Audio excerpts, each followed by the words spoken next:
To explain why Morsi took these steps and the reaction that followed, I'm joined by Nathan Brown, an expert on Egyptian constitutional law and politics. He's a professor at George Washington University. And do you find it significant that this wasn't just Tahrir Square, but Alexandria, Port Said, even all the way out in Asyut at the other end of Egypt? Oh, yes. Essentially, most of the non-Islamist political forces in Egypt, that is, the Brotherhood and the Salafi movements aside, have lined up against this. The real question is, are they going to be able to form a united front, and do they have any strategy by which to overturn Morsi's decisions? Now, what exactly has he done through these decrees? What did he say? What powers did he give to himself, basically, until there's a constitution? Well, he did a lot of little things. He dismissed the old prosecutor who was seen as a holdover from the old regime. He promised those people who'd been injured in the demonstrations around the revolution state support payments and this sort of thing. He promised new trials. But the main thing that he did was to take all of his actions and place them outside of court review. And he also made it impossible to disband the Constitutional Assembly that's now writing the document. So he had already assumed not simply presidential powers, but legislative powers. That he did in August. What he's doing right now, or what he did yesterday, was to place all of his actions and those of the Constitutional Assembly beyond the reach of the judiciary as well. Now, we heard the reaction from the streets of Egypt. President Morsi, in his own defense, says, hey, actually, I'm defending the revolution because there's been so much obstruction that I need these powers just to run the country until there's a new constitution in place. Is it a plausible argument?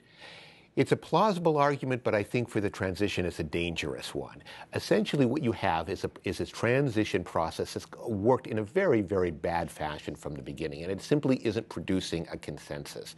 There is this Constitutional Assembly. It's got 100 people who are supposed to be writing the Constitution. It's dominated by Islamists. So the non-Islamists in the body were threatening to walk out, not cooperate. There were lawsuits against the Constitutional Assembly. And so what Morsi did yesterday was to say, okay, you can't challenge that process.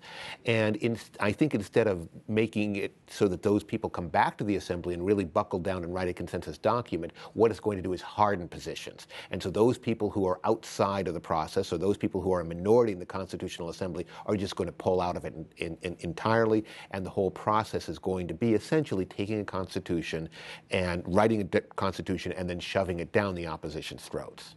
The opposition said that this is the kind of stuff they went into the streets to oppose when Hosni Mubarak was still president. Fair point? I think it is a fair point. I mean, Morsi's defense would be this is only temporary. As soon as the Constitution is written, then my powers go back to whatever that document says. I'm not going to do this endlessly. Mubarak kept on declaring a state of emergency and extending it and so on. He tailored the Constitution to his own liking. I'm not trying to do that. Just give me till February so that I can basically oversee this process, and then we go back to normal. You know, it's only about 48 hours since this guy was the toast of world capitals for the role he took in bringing about a ceasefire between Israel and Gaza. Do these things move on separate tracks, or did he feel his hands strengthened by that new attention? Well, we have to speculate about motives here, but I cannot believe it's a total coincidence. Morsi all along has been trying to assert his authority and feeling that he's constrained in all kinds of different ways, and therefore he's really tried to find the right time to make these moves. Right now, I think he felt that the Constitutional Assembly was moving towards completion. There was, in a sense, a crisis coming if this document couldn't get written, and he had some international room for maneuver. The United States is not going to take a very strong line against him right after he's proved so useful. So I think, again, it is speculation, but I think there's got to be some deliberate attempt to use the current international atmosphere to move forward domestically. Now, it's early days yet to have the square filled once again after the eyes of the world had been on the downfall of the last Egyptian leader. Does Morsi still have the upper hand at this point? I think he does have the upper hand, but my guess is he underestimated the popular reaction.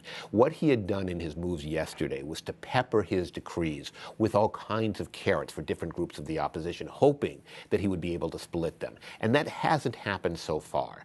Now, so what the opposition really has to do, now that they've basically unified against these decrees, is is find some kind of way of challenging him. Are they going to move to the streets and have demonstrations? If so, how many people can they get?